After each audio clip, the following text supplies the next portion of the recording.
Pero hoy quiero hablarle específicamente del arca de Dios. ¿Qué es el arca de Dios?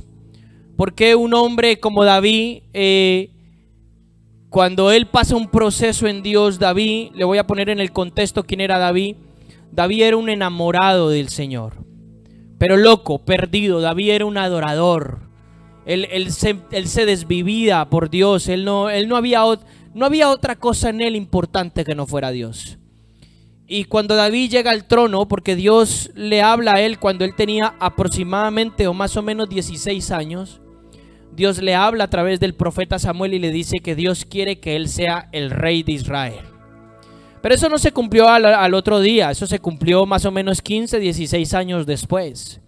En todos esos años Dios preparó a David, lo llenó, lo sanó, lo instruyó. Muchas cosas él pasó, ¿no? Cuando efectivamente él tiene 30 años de edad, él llega al trono. Dios le entrega el trono.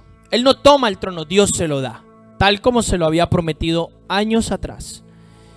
Y cuando él toma el trono, lo primero que David se propone hacer es traer el arca del Señor. ¿Qué le pasaba al arca del Señor? Primero explico qué era el arca. El arca del pacto era una urna de madera enchapada en oro. El arca del pacto, luego le voy a decir cuando lea la escritura qué tenía adentro. Pero el arca del pacto representaba la presencia de Dios con el pueblo de Israel. Eso representaba el arca del pacto. Cuando David trae el arca, ¿de dónde trae el arca? Resulta que Israel, usted puede anotar esto en 1 Samuel capítulo 4, capítulo 5, capítulo 6 y 7. 1 Samuel capítulo 4, 5, 6 y 7. Relata la historia de que los filisteos vienen contra Israel. Los filisteos eran unos enemigos. En aquel momento habían unos líderes. Había un líder de Israel que se llamaba Elí, el sacerdote Elí, el cual Dios había desechado porque era un líder negligente, era un líder que no era obediente a Dios. Y entonces Dios extermina su casa.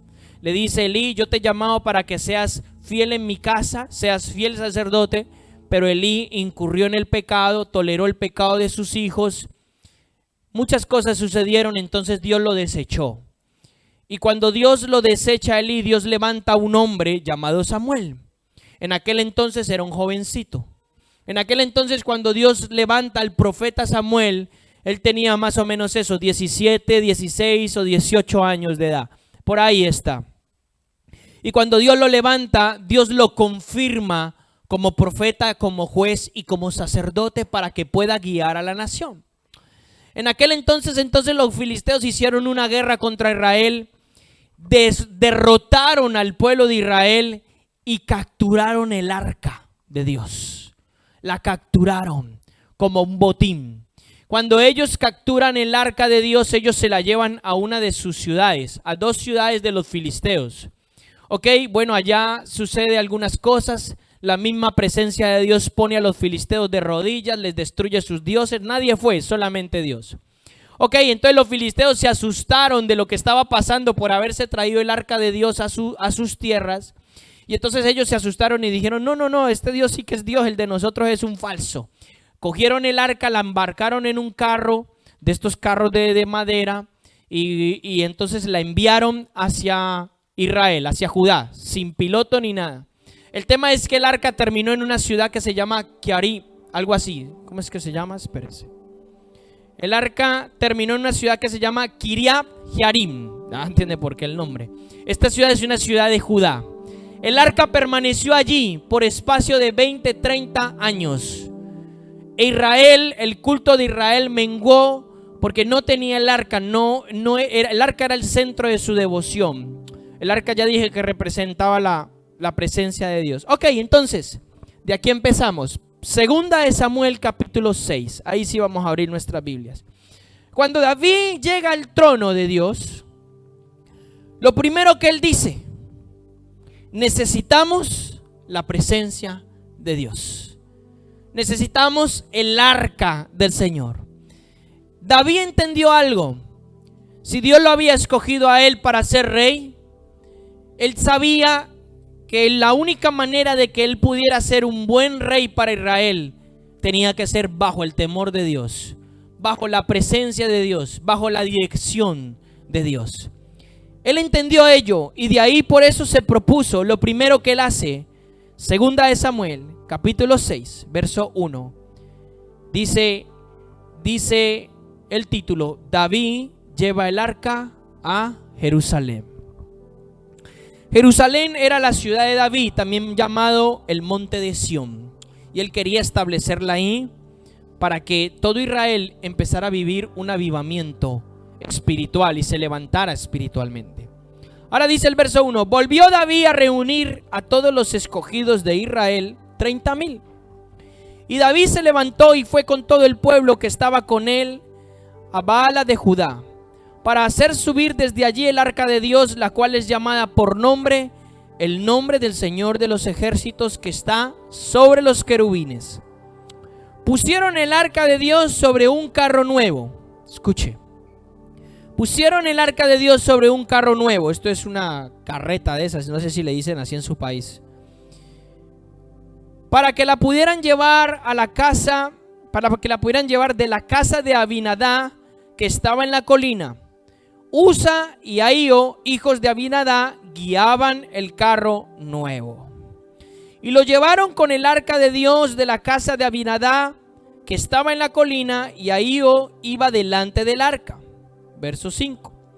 David y toda la casa de Israel se regocijaban delante del Señor. Escuche. Con toda clase de instrumentos hechos de madera de abeto, con liras, con arpas, panderos, castañuelas y címbalos. Instrumentos de viento, instrumentos de cuerda. Dice que David alababa. O sea, David sabía. Yo dije antes, David era un adorador. David era un hombre que Dios instruyó para ser un adorador. David era inventor de instrumentos también. Él inventaba instrumentos y por supuesto los sabía tocar. Y alababa a Dios con ello. Pero cuando llegaron, verso 6, pero cuando llegaron a la era de Enacom, Usa extendió la mano hacia el arca de Dios. La quiso tocar, la quiso coger. Realmente no lo hizo por quererla tocarla, por capricho, sino se iba a caer, dice. Hacia el arca de Dios y la sostuvo porque los bueyes casi la volcaron. Verso 7 dice: y se encendió la ira del Señor contra Usa, y Dios lo hirió allí por su irreverencia. Fíjese lo que sucede aquí. Interesante. Y Dios lo hirió ahí por su irreverencia, y allí murió junto al arca de Dios. Entonces David se enojó porque el Señor había estallado en ira contra Usa, y llamó a aquel lugar Pérez Usa hasta el día de hoy. David tuvo temor del Señor aquel día. Mire lo que pasó. David se asustó. Dijo: wow, ¿aquí qué pasó? David tuvo temor del Señor aquel día y dijo: ¿cómo podrá venir el arca del Señor? ¿Cómo podrá hacerse esto que yo quiero hacer? Y David no quiso trasladar más el arca del Señor con él a la ciudad de David, sino que la hizo llevar a la casa de un hombre llamado Obed-Edom Geteo. Por 3 meses permaneció el arca del Señor en la casa de Obed-Edom Geteo. Y bendijo el Señor a Obed-Edom y a toda su casa. Fíjese lo que pasa. Y se dio aviso al rey David, diciéndole: el Señor ha bendecido la casa de Obed-Edom y todo lo que pertenece a su casa, y todo lo que le pertenece a causa del arca de Dios fue bendito. Entonces David fue y con alegría hizo subir el arca de Dios de la casa de Obed-Edom a la ciudad de David. Y sucedió que cuando los portadores del arca del Señor habían andado 6 pasos, él sacrificó un buey y un carnero cebado. Voy a hacer un paréntesis aquí.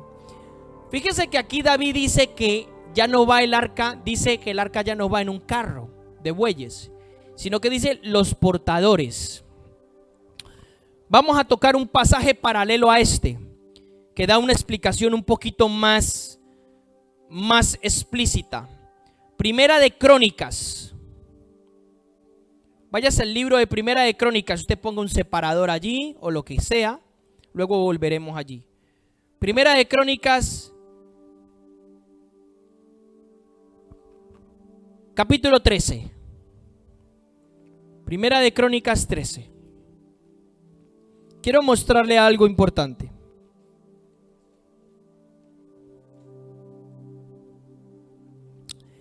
Vamos a leerlo desde el verso 1. Dice: entonces David, con los capitanes de millares y de centenas, es decir, con todos los jefes, David dijo a toda la asamblea de Israel: si os parece bien, si es del Señor nuestro Dios, enviemos mensaje a todas partes y a nuestros parientes que permanecen en toda la tierra de Israel, y también a los sacerdotes y a los levitas que están con ellos, a sus ciudades y tierras de pastos, para que se reúnan con nosotros, y traigamos a nuestro lado el arca de nuestro Dios, porque no la consultamos en los días de Saúl. Saúl era el rey antes de David. ¿Quién era Saúl? Saúl era un rey desobediente, por eso Dios lo destituyó. Dios le dijo: tú fuera, no te quiero porque eres un desobediente y rebelde. Entonces dice: toda la asamblea dijo que así lo harían, porque esto pareció bien a todo el pueblo. Verso 5. Entonces David congregó a todo Israel desde Sior, desde Egipto hasta la entrada de Jamá, para traer el arca de Dios de Kiriat Jearim. Y subió David con todo Israel a Bala, es decir, a Kiriat Jearim, que pertenece a Judá, para hacer subir desde allí el arca de Dios el Señor, que está sobre los querubines, donde se invoca su nombre. Y llevaron el arca de Dios de la casa de Abinadab con un carro nuevo, y Usa y Ahío guiaban el carro. David y todo Israel se regocijaban delante de Dios con todas sus fuerzas, con cánticos, con liras, arpas, panderos, címbalos y trompetas. Pero cuando llegaron a Kidón, Usa extendió la mano para sostener el arca, porque los bueyes casi se volcaron. Y se encendió la ira del Señor contra Usa y lo hirió, porque había extendido su mano al arca, y allí murió delante de Dios. Entonces David se enojó porque el Señor había estallado en ira contra Usa, y llamó a aquel lugar Perez Usa hasta el día de hoy. David tuvo temor de Dios aquel día y dijo: ¿cómo puedo traer el arca de Dios? Así que David no llevó consigo el arca a la ciudad de David, sino que la hizo llevar a la casa de Obed-Edom geteo. Así que el arca de Dios estuvo con la familia de Obed-Edom en su casa por 3 meses, y el Señor bendijo a la familia de Obed-Edom y todo lo que él tenía. Verso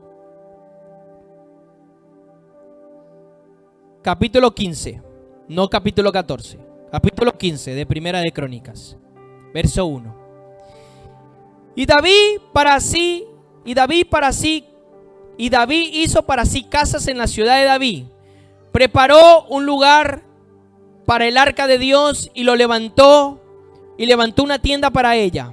Entonces David dijo: nadie ha de llevar el arca de Dios sino los levitas, porque el Señor los escogió para llevar el arca de Dios y servirle para siempre. Escuche, ya vamos a seguir leyendo. Lo primero que sucede es esto: David quiere llevar el arca de Dios a Sión, a la ciudad de David, a Jerusalén. ¿Estamos de acuerdo? Pero lo que primero sucede es que David lo hace de una manera mal. Lo hace de mala manera. Esto representa que David quiso llevar el arca, o sea, la presencia de Dios, con sus fuerzas. David no tuvo en cuenta que el arca de Dios solamente la podían tocar los levitas. La gente que Dios había escogido en tiempos de Moisés, quienes solamente podían ministrar al Señor y llevar el arca. Dios le dijo a Moisés que los únicos que tenían que tocar el arca de Dios eran los levitas, y ellos la tenían que trasladar con sus hombros y con unos palos donde cargaban con el arca. Entonces lo primero que hace David es tiene un error, y esto representa para nuestra vida algo muy importante. Cuando yo quiero establecer la presencia de Dios en mi vida, es decir, el arca de Dios, porque para nuestro tiempo el arca ya no existe. Nosotros para nuestro tiempo, usted y yo, estamos escogidos por Dios para ser un arca viviente. Porque ahí es donde Dios quiere morar, vivir dentro de cada uno de nosotros. Entonces, lo primero que yo tengo que hacer para traer la presencia de Dios en mi vida es entender cómo hacerlo. Yo no puedo traer la presencia de Dios en mi vida con mis propias fuerzas. Yo no puedo traer la presencia de Dios en mi vida con mi razonamiento, con mi forma de pensar. Yo tengo que entender que Dios tiene un diseño. Dios tiene un diseño para ello. Y una de las cosas más importantes para establecer la presencia de Dios sobre mi vida es un corazón humillado.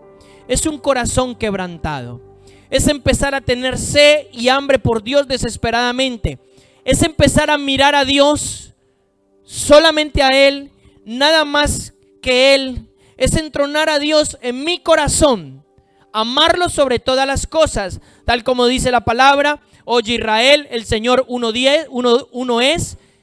Amarás al Señor tu Dios con todo tu corazón, con toda tu mente, con todas tus fuerzas y con toda tu voluntad. Lo primero que yo tengo que entender es que yo tengo que cambiar mi mirada. Yo tengo que dejar de mirar mis situaciones físicas. Que si yo necesito un trabajo, que si yo necesito esto, que si yo necesito un vestido, un pantalón, que si yo necesito lo otro, que si yo necesito un plato de comida. Yo lo primero que tengo que cambiar es el enfoque. No puedo mirar mis necesidades o lo que yo necesito, porque lo que más necesitamos nosotros no es un trabajo. Lo que más necesitamos nosotros como hijos de Dios no es dinero, no es comer.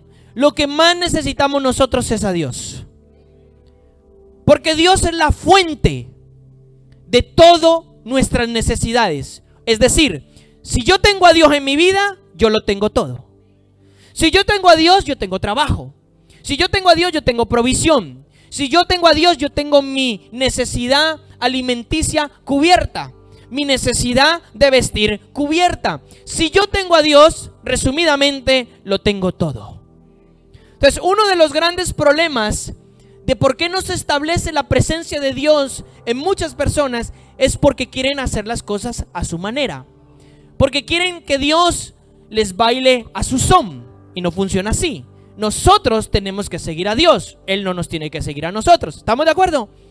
Entonces, yo tengo que cambiar de hacer las cosas a mi manera. Si yo quiero ser prosperado, crecer en Dios, que Dios pueda manifestar sus bendiciones que ya han sido dadas a mi vida, pero manifestarlas, que se hagan evidentes, como decía la señorita Darlene ahora, que se materialicen. Si yo quiero eso, yo tengo que cambiar mi enfoque y la presencia de Dios tiene que establecerse en mi vida. De lo contrario, no va a suceder nada. ¿Me hago entender? Entonces, el primer error que David tuvo es hacer las cosas conforme al hombre quiere hacerlas. Por eso, este hombre Usa, que no era un levita, él solamente quiso proteger el arca. Su intención era buena, para que no se cayera. Pero fue una irreverencia. Para ese entonces Israel tenía que sabía que nadie se podía acercar a esa urna de oro. Solamente los levitas, solamente los que Dios había dicho. Entonces, dice la palabra allí que Usa la tocó irreverentemente. ¿Sabe qué pasa? Me encanta como lo narra la palabra allí. ¿Sabe qué pasa muchas veces? Que la gente muere por irreverencia. Una de las cosas más importantes que nosotros vamos a tener que desarrollar en este tiempo es reverencia. Reverencia es sinónimo de temor de Dios. Yo tengo que ser reverente a lo que Dios quiere hacer en mi vida. Yo tengo que ser reverente a Dios, a su presencia, a todo lo que Él representa. Cuando yo adquiero en mi vida reverencia, temor de Dios, entonces yo ya no voy a estar mirando otras cosas. Si el mundo viene a seducirme con cualquier cosa que es pecado, yo por temor a Dios, por reverencia, no lo miro, no coqueteo con ello, sino que miro al Señor. Entonces, la irreverencia te lleva a la muerte. Pues hoy en día Dios no coge y te parte en dos con un rayo, porque Dios no quiere hacer eso, ¿ok? Hoy en día la perspectiva de Dios ha cambiado, pero tu propia irreverencia sí te lleva a la muerte. ¿Sabes por qué? Porque no reverencias a Dios en tu vida y te vas detrás de lo que el diablo quiere hacer. Y eso te trae muerte, porque la paga del pecado es muerte. Entonces lo primero que yo tengo que cambiar es eso. Tengo que hacer las cosas como Dios quiere que yo las haga. O sea, Dios no se tiene que amoldar a mí, yo me tengo que amoldar al Señor. Amén. Dios lo que quiere hacer en este tiempo es traer un pueblo obediente, un pueblo que quiera entender las cosas que Él quiere hacer, que reciba su presencia. Entonces, para este momento David entendió algo.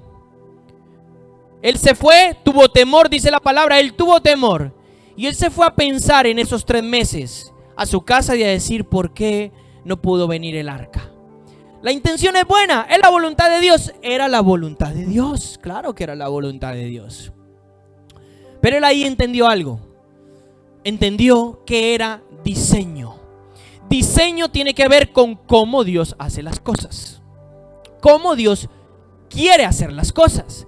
Cuando él entendió eso, entonces él se propuso, llamó a los levitas y les dijo, bueno chicos, ustedes son el diseño de Dios, ustedes van a coger esa arca. Pero antes de esto, dice la palabra, que el arca entró a la casa de un hombre llamado Obed-Edom. El nombre Obed-Edom significa el que sale de Edom. Y este hombre Obed-Edom, cuando vemos otros pasajes de Crónicas, que luego se los diré, este hombre era un levita. ¿Quién era Obed-Edom? Era un levita. Pero él era un levita, él era descendiente de la tribu de Leví, pero él era un levita sin oficio. ¿Cómo así sin oficio? Él no estaba activo sirviendo al Señor. O sea, él no formaba parte de lo que era el tabernáculo, del oficio que los levitas hacían. No, él estaba en su casa tranquilo. Y una de las cosas que sucede cuando el arca va a parar a su casa es bendición. Dice la palabra que cuando el arca se establece en el arca de Obed-Edom, de un levita, de uno que había sido llamado para ser sacerdote para Dios, Dios empieza a prosperarlo. Dios empieza a hacer cosas buenas para él. ¿Qué quiere decir esto? Obed-Edom era un hombre de sacerdocio y era un hombre que tenía un corazón humilde. Tal vez a los ojos de Israel él no era nadie. Tal vez a los ojos de sus compatriotas levitas no era nadie. Él era un desconocido. Pero Dios sí veía quién era Obed-Edom. Dios conocía su corazón. Y una de las cosas que hace Dios con Obed-Edom es bendecirlo, prosperarlo. No solamente hace eso, posteriormente una de las cosas que Dios hace con Obed-Edom es lo activa en el ministerio. Porque posteriormente a esto, Obed-Edom empieza a servir en lo que se llamó posterior a esto el tabernáculo de David. Y él empieza a servir al Señor. Entonces, cuando entra el arca a la vida de Obed-Edom, lo llama para estar sirviéndole al Señor. Entonces, ¿qué es lo que quiere hacer Dios? Si bien es cierto, nosotros en este tiempo no somos levitas. Nosotros no somos levitas. Las tribus, el tiempo de las tribus se acabaron. ¿Ok? Para nosotros la iglesia. Las tribus todavía habrán descendientes en la Israel actual, por supuesto que sí. Pero nosotros estamos llamados. ¿Qué es lo que Cristo ha hecho de nosotros? Reyes y sacerdotes. Nosotros estamos llamados a ser sacerdotes. Porque dice la palabra que a través de Cristo nosotros hemos entrado al lugar santísimo por su sangre. O sea, nosotros ya no estamos detrás. Nosotros ya no estamos en el lugar santo esperando a que Dios nos bendiga. Nosotros tenemos acceso a través de Cristo a la presencia de Dios, que es el arca, ¿ok? Que es el Espíritu de Dios en nosotros. Entonces, Una de las cosas que Dios quiere que nosotros entendamos con la vida de Obed-Edom, ¿por qué lo bendice? Es separación. Cuando Dios llama a los levitas, les dice: sepárense y santifíquense. O sea, un levita tenía unas normas estrictas por Dios. No podía comer cierta cantidad, cierta carne, no podía comer ciertos animales, él no podía acercarse a cierta gente. Un levita tenía unas condiciones extremadamente exigentes de parte de Dios, lo cual significaba santidad.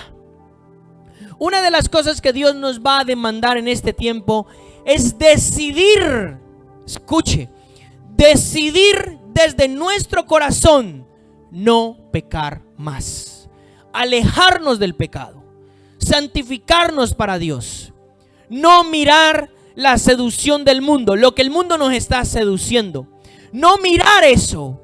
Esa es la única forma por la cual Dios va a bendecirte y va a establecer su arca sobre nuestras vidas. Amén. ¿Hasta ahí lo entendemos? ¿Me está siguiendo? Ok, vamos a seguir con la lectura en Samuel. Segunda de Samuel 6. Luego pasaremos a Crónicas. Vamos a estar intercalando estos pasajes, porque hay cosas que no lo dice Samuel y hay cosas que sí la dice Crónicas.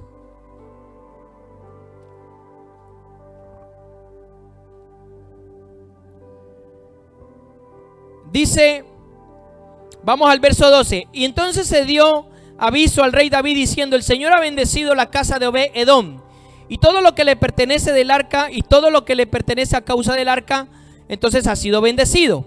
David fue y con alegría hizo subir el arca de Dios de la casa de Obed-Edom de la ciudad a la ciudad de David.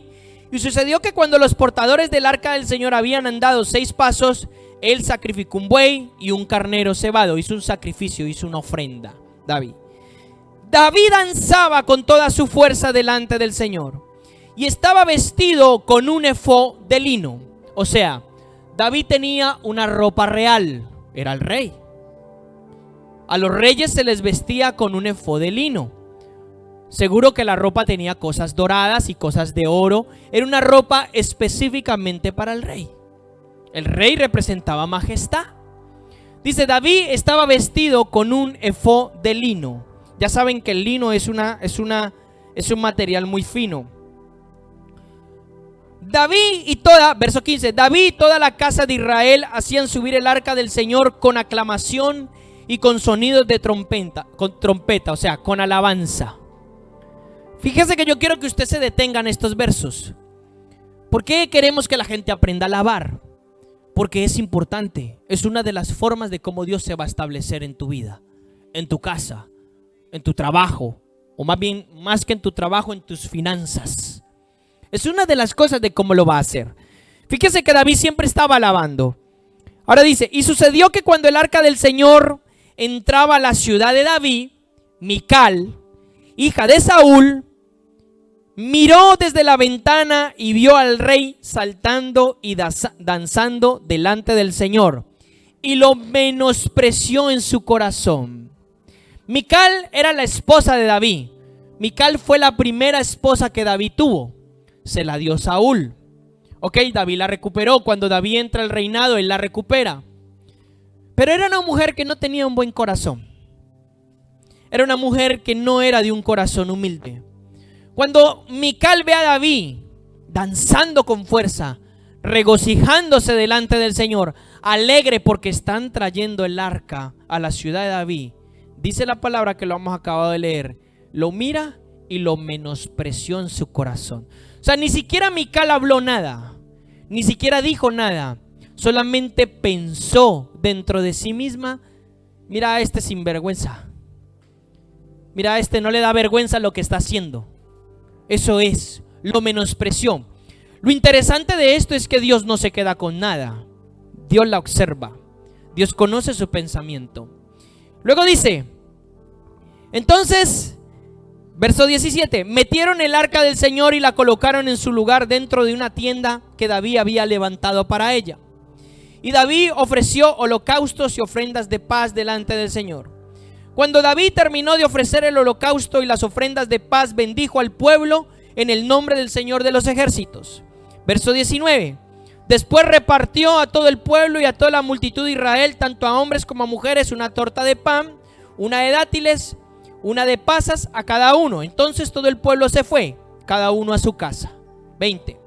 Pero al regresar David para bendecir su casa, Mical, hija de Saúl, salió a su encuentro y le dijo, escuche, se lo voy a decir como la palabra de Dios lo dice: ¿cómo se ha distinguido hoy el rey de Israel?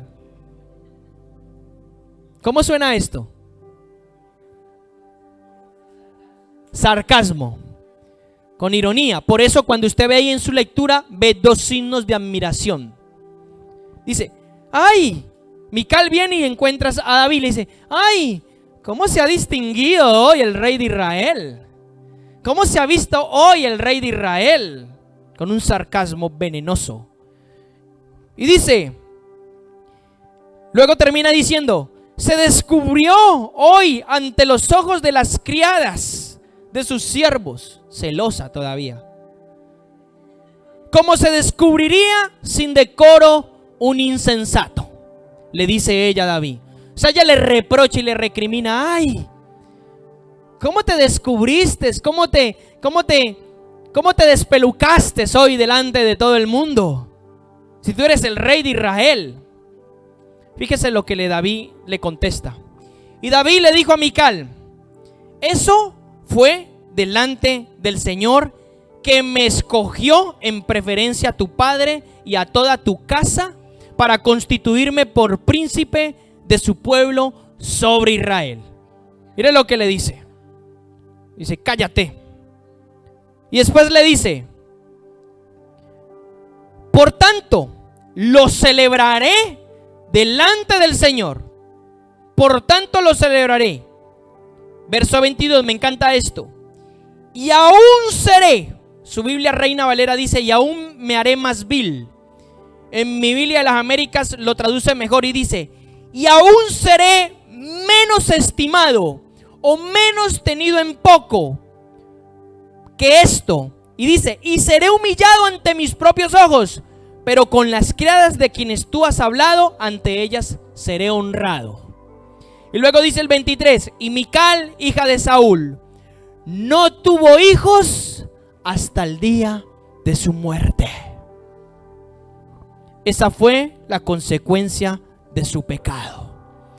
Criticó al rey de Israel porque se alegraba, porque danzaba, porque se humillaba delante de Dios, porque dejaba toda su vida delante de Dios. Y Dios miró su corazón. Dios vio que tenía un corazón orgulloso y rebelde y le dijo, ah, sí, espérate nomás. Para el entonces de Israel y para una mujer en aquellos tiempos, no tener un hijo era una maldición terrible, porque Dios le ordenó a las mujeres y a los hombres reproducirse. Porque una de las manifestaciones de la bendición de Dios en la vida de un hombre y una mujer era la reproducción. La reproducción era simbolismo de fertilidad en la vida de la persona. Por eso Dios la castigó de esa manera. Y me encanta cuando David dice, seré aún menos estimado y seré humillado. Este verso textualmente no dice que David se quitó la ropa, pero yo entiendo que David se quitó la ropa. Una de las cosas que David hacía, le dije que David estaba vestido de un efod de lino, tenía un traje real. Y una de las cosas que Dios me hablaba en este tiempo es cuando David trae el arca, empieza a danzar delante de Dios y David se despoja de su traje real. Su traje real decía que él era el rey, pero cuando él va delante de Dios, lo que él está diciendo con su acto, está diciendo, yo no soy el rey es el Señor.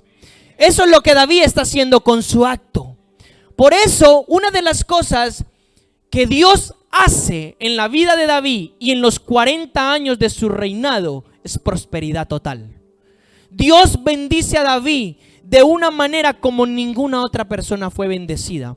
El reino más exitoso que hubo en Israel no fue otro que el de David. Y aún Dios hace más cosas. No fue solamente eso. Aún Dios se encuentra con David un día y le dice, yo voy a hacer un pacto contigo.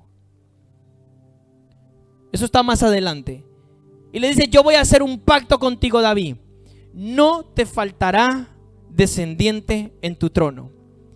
Y después le dice: y no solamente eso, David, tu reino será eterno. Wow. Imagínense. Cuando Dios le dice eso a David, David hace una oración y le dice: uy, ¿quién soy yo, Señor, para que me digas estas palabras? Dios establece el pacto eterno en David con Jesucristo. Porque Jesucristo viene de la genealogía, según la carne, de David. Y en la promesa que Dios le dio a David fue establecida en Jesucristo. Fue consumada en Jesucristo como Rey eterno. Entonces, una cosa que Dios va a demandar en nuestra vida es humillación, humildad. Fíjese quién era David. Era el rey de Israel. David era un guerrero extraordinario. Nadie le podía hacer frente. Donde él llegaba, los enemigos salían corriendo.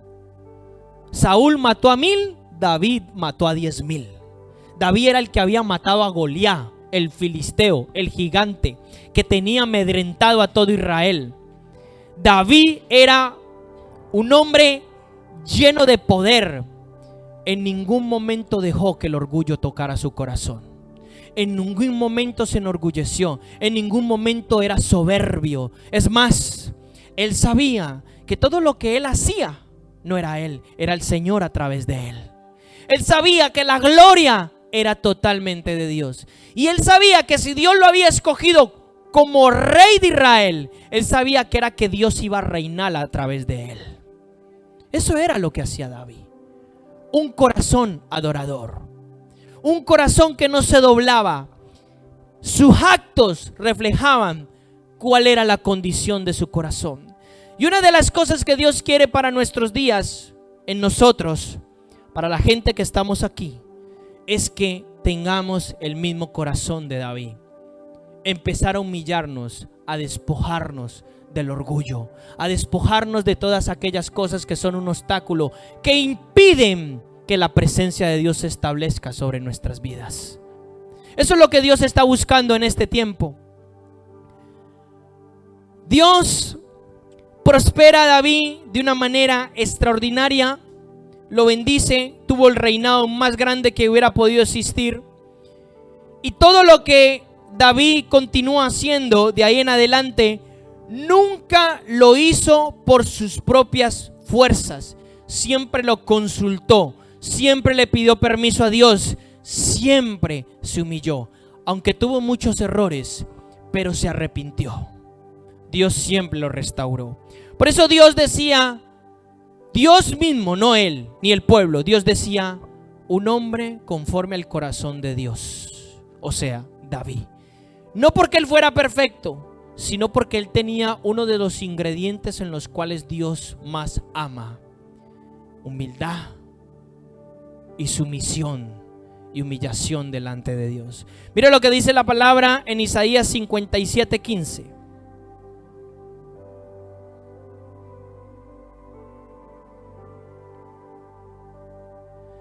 Porque así dice el alto y el sublime y el que vive para siempre, cuyo nombre es santo. Habito en lo alto y santo, y habito también con el contrito y humilde de espíritu, para vivificar el espíritu de los humildes y para vivificar el corazón de los contritos. Contritos es arrepentidos, humillados. ¿Con quién habita Dios? Con los contritos, con los humillados. Dios no habita con las personas orgullosas. Dios detesta a los orgullosos. Cuando usted reacciona con orgullo, cuando Dios le está hablando y le está diciendo deje eso, lo único que hace su orgullo es apartarlo del Señor. Lo único que hace Satanás es apartarlo del Señor. Yo tengo que decidir, escúcheme bien, yo tengo que tomar una decisión bien seria sobre mi vida y tengo que decidir que el arca de Dios se plante en mí, que el arca de Dios se establezca en mí. Pero tengo que decidir despojarme del orgullo. Tengo que decidir despojarme de la rebeldía, de la desobediencia. Tengo que decidir solamente mirarlo a Él. Fue los ingredientes más esenciales que tuvo David y que mostraba con Obed-Edom y con este tipo de gente. Otra palabra que quiero leerle está en Mateo 23:12. Mateo 23:12 dice algo muy bonito. Cristo está hablando con los discípulos y una de las cosas que les termina diciendo en el versículo 12 es: cualquiera que se exalte será humillado, y cualquiera que se humille será exaltado. David entendió algo. La clave del éxito de su reinado no fue exaltarse, fue humillarse. David entendió que cuanto más alto Dios lo quisiera llevar, más bajo él tenía que estar. David entendió que cada de las cosas que Dios quería hacer en él tenía que humillarse, no tenía que elevarse. Que cuanto más gloria Dios le daba a él, que cuanto más reconocimiento Dios le daba a él tenía que humillarse cada vez más. David entendió que el camino del éxito no era la exaltación, era la humillación. Por eso Cristo le dijo a sus discípulos: el que se exalte, Dios lo humillará, pero el que se humille, Dios lo exaltará, Dios lo levantará. Hay un verso en Pedro que dice: humillaos pues bajo la poderosa mano de Dios, y Él os exaltará cuando fuere el tiempo. Hay una de las cosas que Dios quiere hacer en nuestra vida en este tiempo, y esta palabra va para nosotros. Tenemos que humillarnos, tenemos que quebrar nuestro corazón. No se hacen las cosas como yo pienso que se hacen. No se hacen así. Se hacen las cosas como Dios dice que se tienen que hacer. Se hacen las cosas así. Si Dios está hablando y si Dios nos está hablando en este tiempo de ser la casa de Dios, de ser el templo del Señor, de establecer su presencia sobre nuestras vidas, nuestro corazón tiene que cambiar. Y es una decisión que cada uno de nosotros tenemos que hacer en nuestro corazón, que tenemos que hacer en nuestras vidas. Por eso dice la Escritura: si hoy oís la voz del Señor tu Dios, no endurezcáis vuestros corazones, no le provoquéis a ira como le provocaron los que salieron de Egipto. No endurezcáis vuestros corazones. Eso significa: no voy a obedecerle a Dios, voy a hacer lo que a mí me dé la gana, voy a mirar lo que a mí me dé la gana. Lo que me diga el pastor ese me pasa por la galleta, me entra por aquí, me sale por acá. Voy a hacer lo que a mí me dé la gana. Eso es endurecer el corazón. Y el que endurece el corazón le provoca a ira al Señor. Cuando Israel, Dios le habló a la primera generación de Israel una y otra y otra y otra y otra, y le habló muchas veces, e Israel endureció su corazón, y el Señor le dijo: ah, sí, ok, 40 años dando vueltas y ahí te vas a morir, espérate nomás. No endurezcáis vuestros corazones, dice la palabra. No le provoquéis a Dios. Si Dios en este tiempo nos está llamando para que usted y yo, esto no es para mí, es para todos, para que seamos la casa de Dios. Hay algo que Dios quiere hacer en nosotros, en este templo, es decir, en nosotros juntos. Hay algo que Dios quiere hacer grande, muy grande, maravilloso. Esto no es cuestión de un hombre, esto no es cuestión de mi ministerio. Yo nunca utilizo esas palabras. La gente que está conmigo cerca lo sabe. Nunca en mi vida yo digo: este es mi ministerio. Líbreme el Señor de decir una cosa de esas. Esto no es ministerio de nadie. Por su gracia y su misericordia yo soy un vaso, uno de los tantos que el Señor quiere levantar. No más. Dios quiere hacer algo grande, que quiere trascender a nivel nacional de España y quiere trascender a nivel internacional. Dios quiere mostrar su gloria tan fuerte en gente que Dios está trayendo aquí, que la conozcan en la China, en la Conchinchina, en Japón, Brasil, Israel, que la conozcan en las naciones. Y que la gente diga gloria a Dios por lo que Dios está haciendo en una nación como España. Gloria a Dios. Se lo estoy diciendo, no lo estoy hablando de una manera exagerada. Yo sé lo que Dios nos está hablando. Yo sé lo que Dios quiere hacer. Dios quiere sacudir esta ciudad con gente humillada, gente como David. Dios quiere sacudir esta ciudad. Y digo sacudir en el buen sentido de la palabra para la gente que se tiene que salvar. Y digo sacudir en el mal sentido de la palabra para los demonios, porque van a caer como pájaros en el nombre del Señor Jesucristo. Dios quiere sacudir esta ciudad, pero necesita arcas vivas de Dios. Necesita templos que estén dispuestos a romperse, a humillarse y a quebrarse. Y esos templos que Dios construya a nivel individual y a nivel comunitario van a ser prosperados, bendecidos y exaltados por cuanto se humillaron y escucharon la voz de Dios. Dele un fuerte aplauso al Señor. No hay otro camino al éxito. No hay otro camino al éxito. Mi amado hermano, no hay otro camino al éxito. Usted a mí me ve aquí muy bonito y bien vestido, pero le voy a decir algo.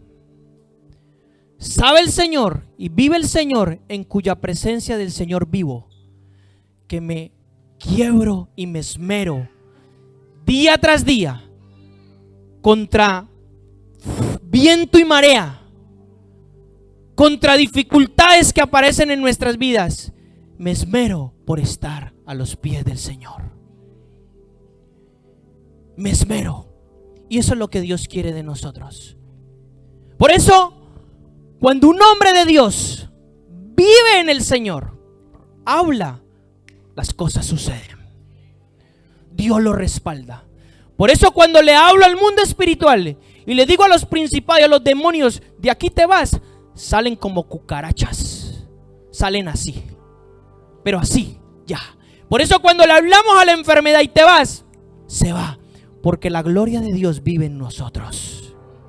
Y eso no se consigue de la noche a la mañana. Eso es una vida rendida. Una vida humillada. Una vida en sacrificio.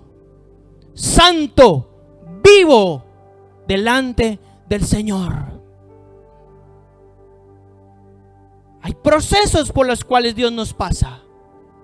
Hay dificultades. Hay situaciones que van a venir a nuestra vida. Que le voy a decir una cosa, muchas veces no las va a traer el diablo, Dios las va a provocar. A ver usted qué es lo que va a hacer. Dios lo va a meter en desiertos. Dios lo va a meter en pozos. Dios lo va a meter en fuegos. Pero déjeme decirle algo, solamente para manifestar su sobrenaturalidad sobre nosotros. Si es que nosotros cogemos las cosas como tienen que ser, si es que nosotros obedecemos, si es que verdaderamente nuestro corazón está para el Señor, y no vengo aquí y me pongo una máscara de hipocresía. Digo una y otra vez, no endurezcan sus corazones. Si Dios lo está trayendo aquí, escúcheme bien, Dios quiere hacer algo grande en su vida. No se endurezca. No endurezca su corazón. No escoja el camino fácil y corto, el cual su fin es un camino de muerte. No lo escoja. Escoja el camino que Dios quiere.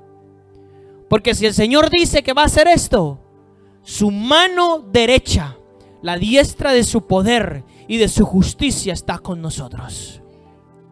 Y aunque el diablo se levante a hacer su show, no va a poder hacer nada. Aunque el diablo venga a hacerle el show y la parafernalia, y venga a hacerle una obra de teatro en el nombre del Señor Jesucristo está en nuestros pies. En el nombre del Señor Jesucristo.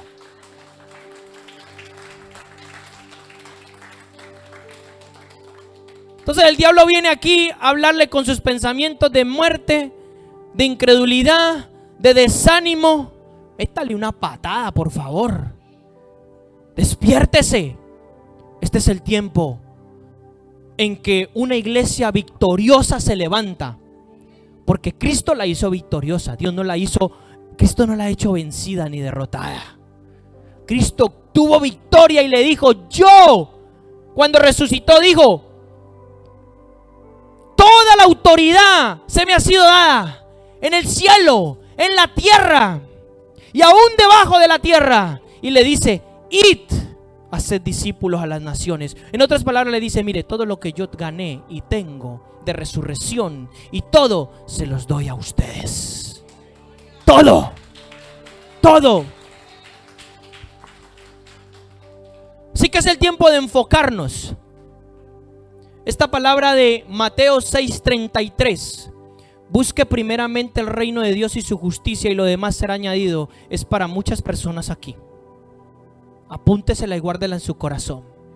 Busque no busque trabajo, olvídese. Déjese de cuentos.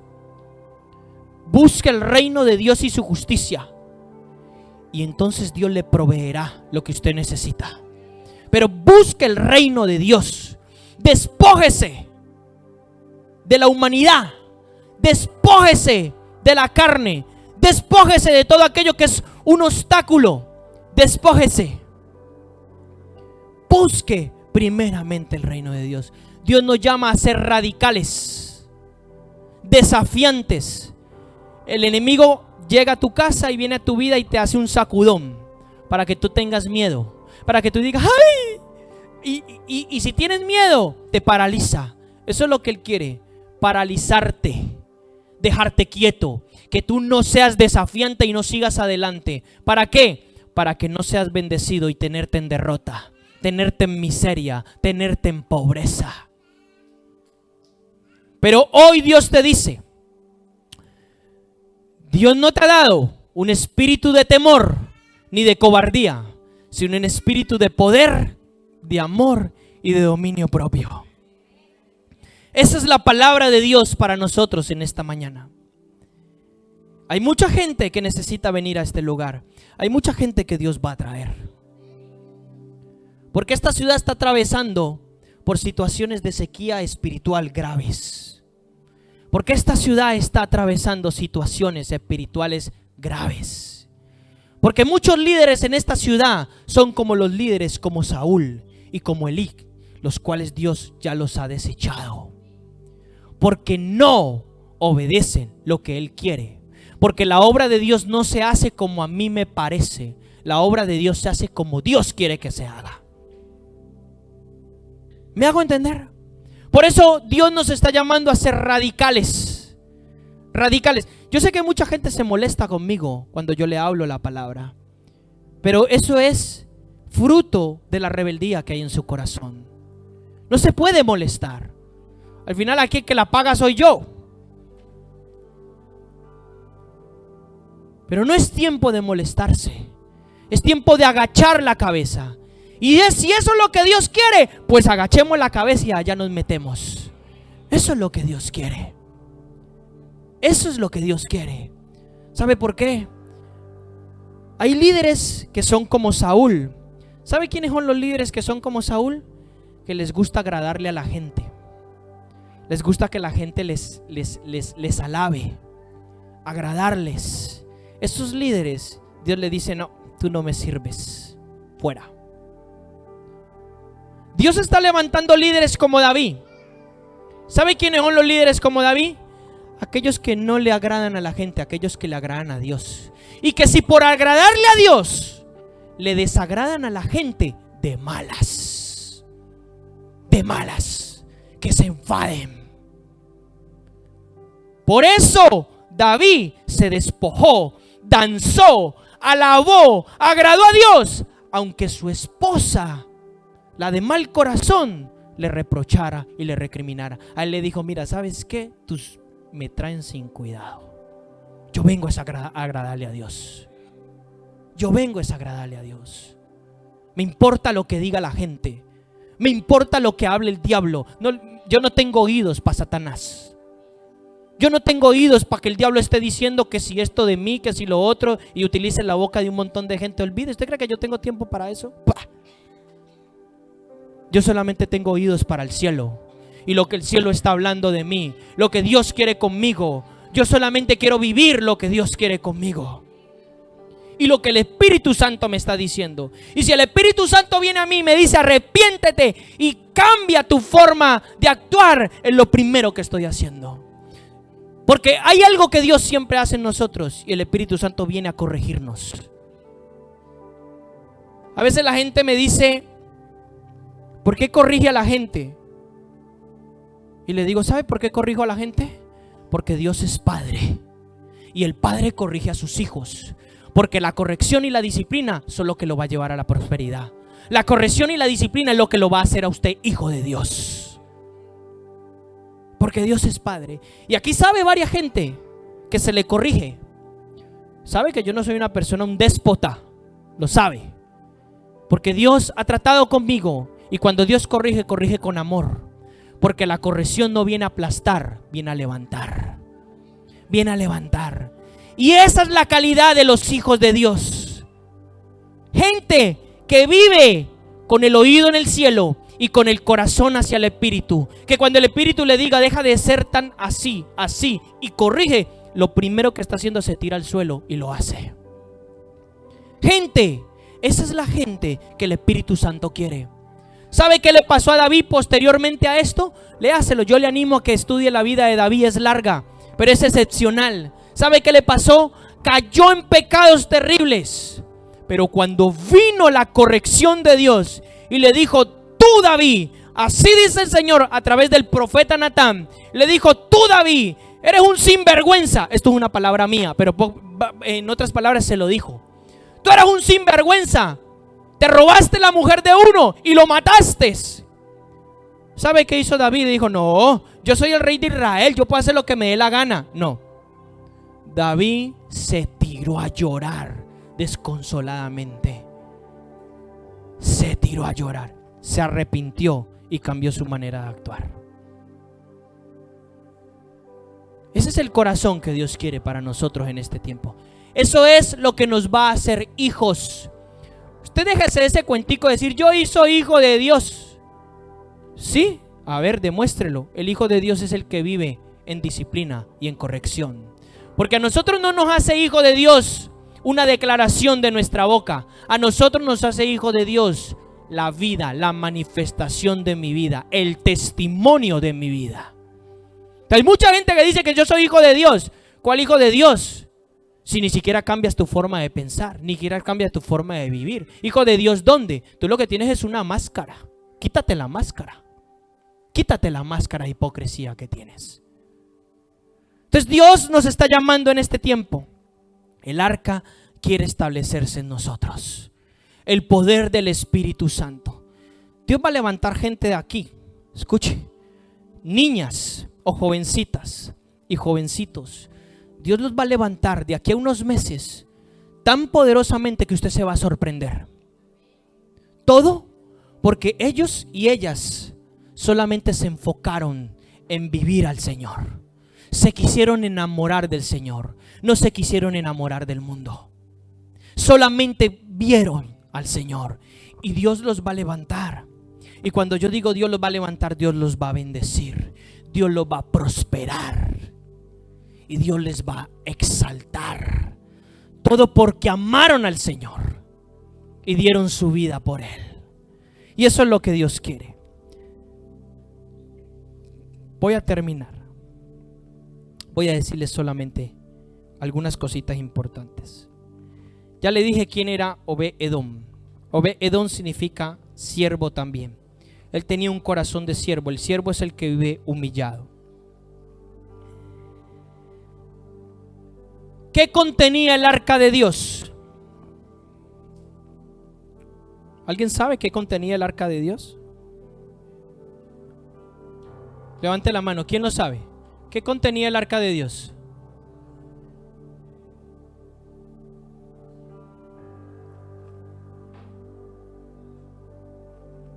Gloria a Dios. Jóvenes como él, Dios va a levantar tremendamente. Váyase al libro de Hebreos. Hebreos 9.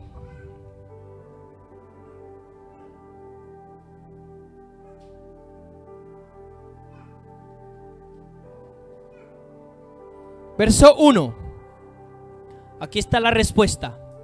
Ahora bien, aún el primer pacto tenía ordenanzas de culto y un santuario terrenal, porque había un tabernáculo preparado en la parte anterior, el cual estaba el candelabro, la mesa y los panes consagrados. Este se llama el lugar santo. Y detrás del segundo velo había un tabernáculo llamado el lugar santísimo, el cual tenía el altar de oro del incienso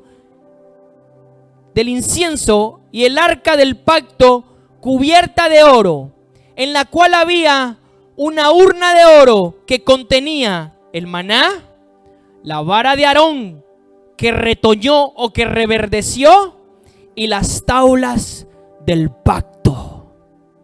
Las tablas del pacto. Le voy a decir 3 cosas contenía el arca. Agárrese de la silla porque le voy a soltar algo poderoso. 3 cosas contenía el arca. El maná. ¿Qué era el maná? El maná fue el pan que Dios le dio sobrenaturalmente a Israel cuando peregrinaba por el desierto. El maná era una semilla que caía al alba o al amanecer, con el rocío del amanecer. Caía y los israelitas la recogían, la cocinaban, la machacaban y hacían pan. Nunca Israel, escuche, nunca en el tiempo del maná Israel trabajó ni sembró. Escuche, porque esto tiene algo poderoso para su vida. Dios los sustentaba sobrenaturalmente. Dios los sustentaba sobrenaturalmente. ¿Usted sabe cuál fue la maldición que le cayó a Adán cuando pecó? Maldito será la tierra por tu causa. Espinos y cardos te producirán, y te ganarás el pan con el sudor de tu frente. Escuche, ¿usted sabe que el trabajo es una maldición? Oh, se quedó a cuadros. Voy a soltar algo poderoso. ¿Usted sabe que el trabajo, esclavitud, es una maldición del pecado? Y si dice la palabra, Cristo nos redimió de la maldición, ¿por qué sigue todavía en esclavitud? Me gustó mucho lo que dijo la señorita Darling. Dios quiere proveerlo, pero Dios no quiere esclavizarlo. Lo que Dios le dio a ella, le dio fue un trabajo de provisión, una bendición de Dios, la cual no te esclaviza. ¿Sabes qué hace un trabajo que viene en maldición? Te esclaviza, te daña tu integridad física, te enferma, no te deja buscar a Dios. Mucho cuidado, porque el diablo te da esa clase de trabajos. Y tú dices, ay, qué bendición del Señor este trabajo. Cuando ves el fruto de ello, tu vida espiritual está caída. Déjame decirte algo, el maná que Dios te quiere dar es una provisión sobrenatural. No tienes que matarte, no tienes que esclavizarte. Eso es lo que Dios quiere para ti. Pero son principios del reino de Dios que si yo sé tomarlos y aplicarlos en mi vida, se van a dar. Eso significa el maná, una provisión sobrenatural para nosotros. Pero aún más poderoso que eso, aún más poderoso que eso significa el maná. Si bien es cierto, el maná para los israelitas en aquel entonces era un alimento sobrenatural, ¿qué significará el maná para nosotros? La respuesta a esta pregunta la tiene Juan capítulo 6, versículo 31. Váyase al libro de Juan capítulo 6, versículo 31.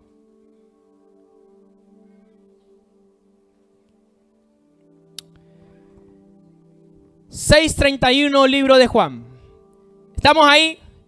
Nuestros padres comieron en maná en el desierto, como está escrito. Le están diciendo algunos de los fariseos a Cristo. Esto es una conversación que Cristo está teniendo con ellos. Y dice ellos, los fariseos, por eso sus letras están en negro. Las letras en rojo son las palabras de Cristo. Dice, nuestros padres comieron el maná en el desierto como está escrito. Les dio a comer pan del cielo. Entonces Jesús les dijo, en verdad os digo, no es Moisés el que os ha dado el pan del cielo, sino que es mi Padre el que os lo da, el verdadero pan del cielo. Porque el pan de Dios es el que baja del cielo y da vida al mundo. Entonces le dijeron, Señor, danos siempre de este pan. Y Jesús les dijo, yo soy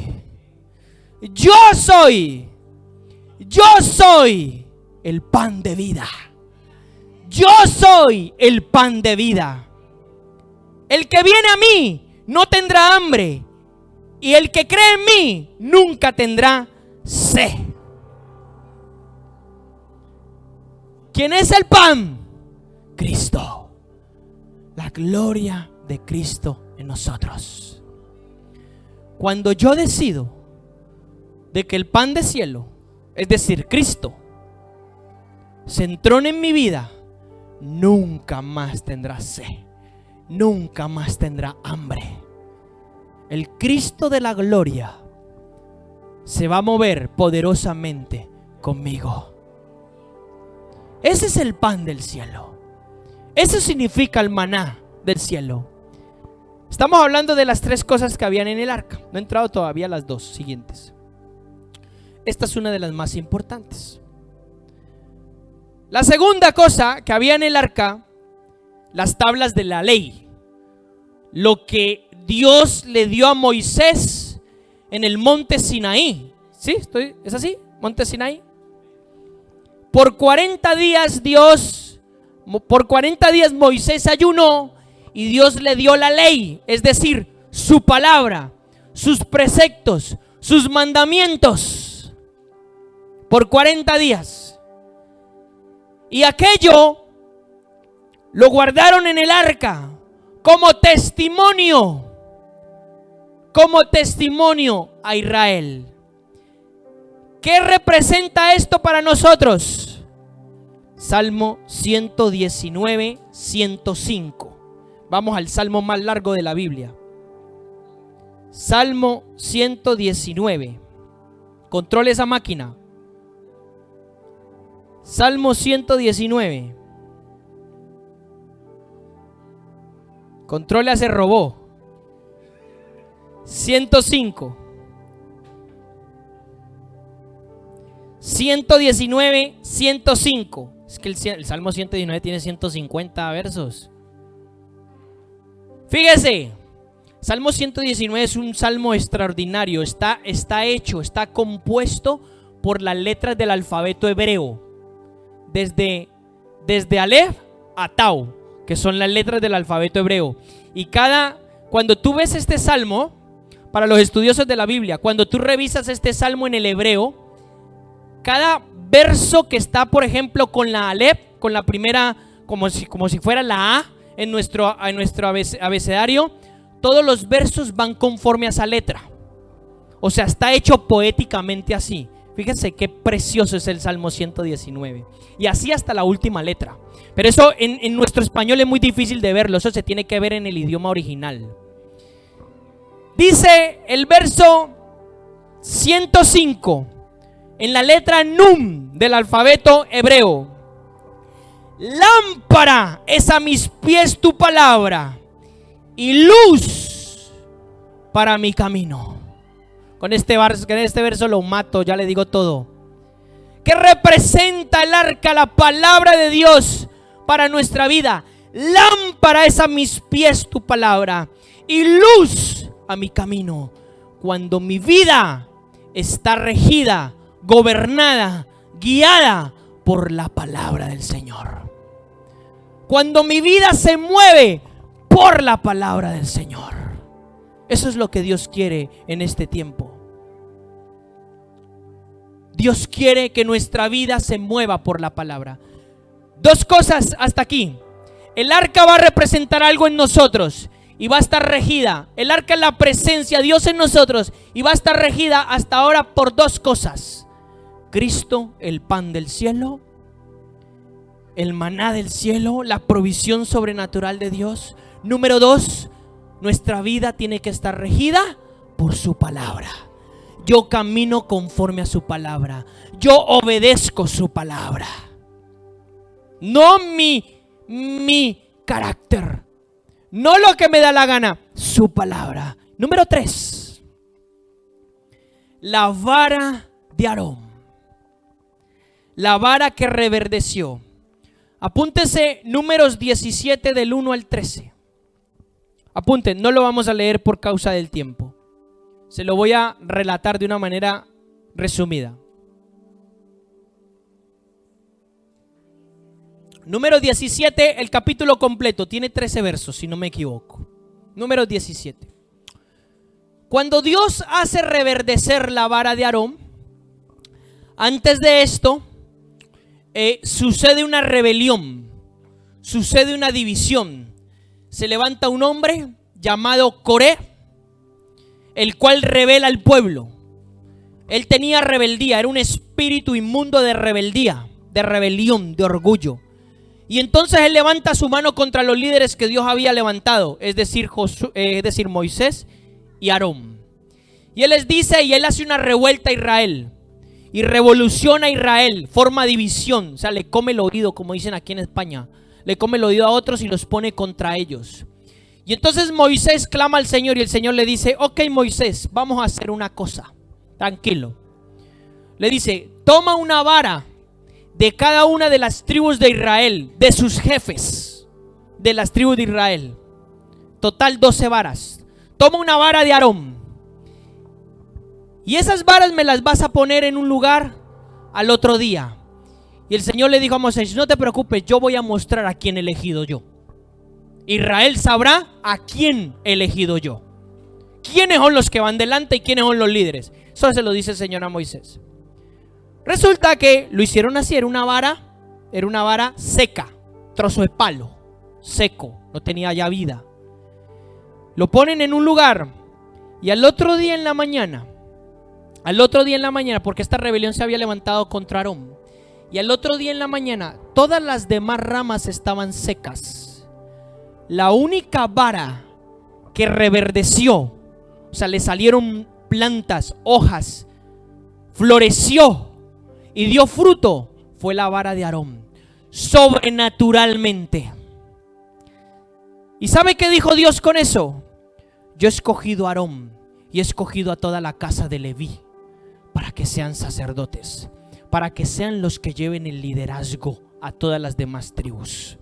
¿Sabe qué le hizo Dios a Coré y a todos los rebeldes detrás de él? Le abrió la tierra y se los tragó y los mató a todos. Les dijo, los voy a exterminar por rebeldes. No voy a soportar aquí la rebeldía. Y Dios afirmó el liderazgo de Aarón. ¿Qué representa la vara? Simboliza la autoridad del sacerdocio. Lo que Dios escoge, a quien Dios escoge, a quien Dios hace fructificar y llevar el sacerdocio. Dios es el que lo ha escogido. Nadie tiene que decir, ¿y por qué a este? ¿Y por qué no a mí? ¿Y por qué no al otro? Cállese la boca, no vaya a caer en rebelión, porque le puede caer la del pulpo, como dicen en España. Le puede caer la del pulpo.